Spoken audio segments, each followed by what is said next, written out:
The streets of Mumbai were alive with chaos. Horns blared incessantly, rickshaws weaved through the congestion like dancers in a poorly choreographed routine, and street vendors shouted over one another to hawk their goods. Amidst this cacophony, Arjun Mehra hurried down the crowded road, clutching his laptop bag close to his side.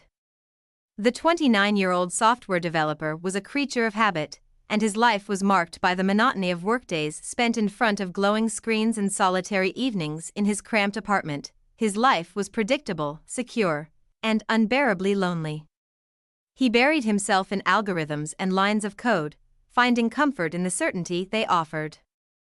Yet deep down, Arjun knew something was missing, a sense of connection, passion, or adventure that no amount of programming could provide. Halfway across the world, in a picturesque coastal town in Italy, Rosa Bellini adjusted her magnifying lens under the soft glow of her studio light. She leaned closer to the canvas before her, carefully applying a fine brush to restore the faded hues of a centuries-old painting. Her work was meticulous and solitary, much like her life. At 27, Rosa was deeply passionate about art. She saw beauty in the cracks of an ancient fresco, in the patina of a time-worn sculpture. Yet, she avoided personal connections, haunted by the broken marriage of her parents and the emotional scars it had left. For Rosa, love was fragile, fleeting, and best admired from a safe distance. Like the art she restored, fate, however, had other plans for Arjun and Rosa. The chance encounter, it began with a simple, impulsive decision. One sleepless night, scrolling through his computer, Arjun stumbled upon an advertisement for an international art exhibition in Rome. His cursor hovered over the screen, and before he could think better of it, he booked a ticket. He had no particular interest in art, but something about the idea of breaking his monotonous routine felt irresistible. Meanwhile, Rosa's latest restoration, a 17th-century masterpiece rediscovered in a crumbling Italian villa, had been chosen as the centerpiece of the exhibition. Despite her reservations about public speaking, she agreed to present her work, hoping to bring attention to the importance of preserving history. The exhibition took place in a grand palace with marble floors that echoed with footsteps and walls adorned with art from around the globe. Arjun wandered through the halls, feeling out of place but intrigued. He paused before a painting of a serene countryside, restored to vibrant life. A woman stood nearby, explaining the process to a small group of admirers. Arjun listened as Rosa spoke with a quiet passion that drew him in. "When you restore something this old," she said, "it's like hearing whispers from the past. Every crack, every faded color tells a story." Arjun, unable to resist, said aloud, "You talk about it as if you knew the artist." Rosa turned, slightly startled but amused. "In a way, I feel like I do," she replied. "And do you ever wonder if they'd approve?" He asked, his tone warm and curious. She smiled.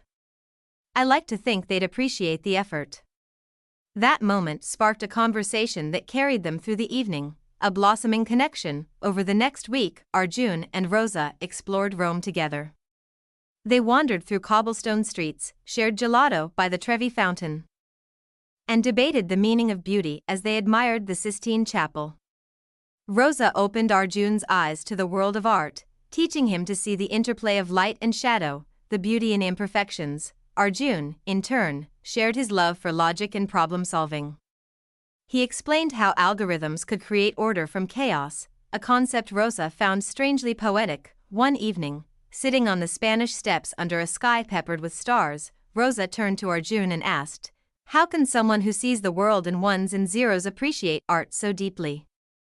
"Because art," Arjun replied, his gaze steady, "is the code of the soul." Rosa laughed, but her heart stirred in a way she hadn't felt before. The weight of distance, as magical as their time in Rome was, reality awaited them. Arjun had to return to Mumbai, and Rosa to her quiet life in Italy. They promised to stay connected, and for months, they did, through video calls that stretched into the early hours, handwritten letters that carried the scent of distant lands, and care packages filled with small, thoughtful gifts. But as time passed, the distance grew heavier. Arjun's demanding job left him exhausted, and Rosa's insecurities began to surface. She questioned whether their connection could survive such a vast ocean between them. One night, during a heated argument, Rosa said, "Maybe we're just too different, Arjun. Different worlds, different lives." Arjun's voice broke. "Maybe. But the best things in life come from bridging those differences." The turning point, months passed, and their calls dwindled to silence. Rosa focused on her work, and Arjun buried himself in his. Yet neither could forget the other. Then, Rosa received news that changed everything. Her estranged father, who had abandoned her family years ago, was gravely ill in Mumbai.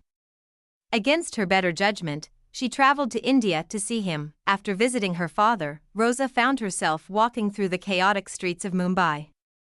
Her thoughts tangled with anger and sadness. Without thinking, she hailed a rickshaw and asked the driver to take her to Arjun's office. When she arrived, Arjun looked up from his desk, his face a mix of shock and joy. "Rosa?" He whispered. "I didn't come for you," she said, her voice trembling. "But I couldn't leave without seeing you." In the days that followed, Arjun helped Rosa navigate her emotions. He encouraged her to confront her father, not for his sake but for her own peace.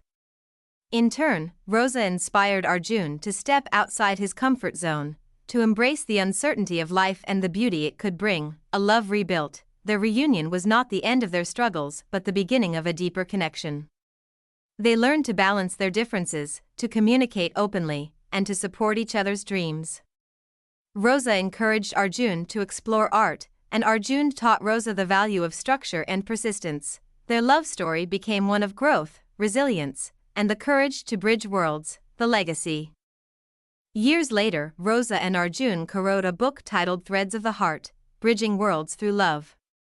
It became a global bestseller, touching millions of lives with its message of unity, empathy, and the power of love to transform. At a signing event in New York, surrounded by people from all walks of life, Arjun turned to Rosa and said, "Our story isn't just ours anymore."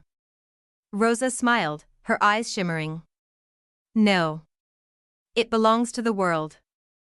And in that moment, they knew they had created something timeless, a love story that would inspire generations to come.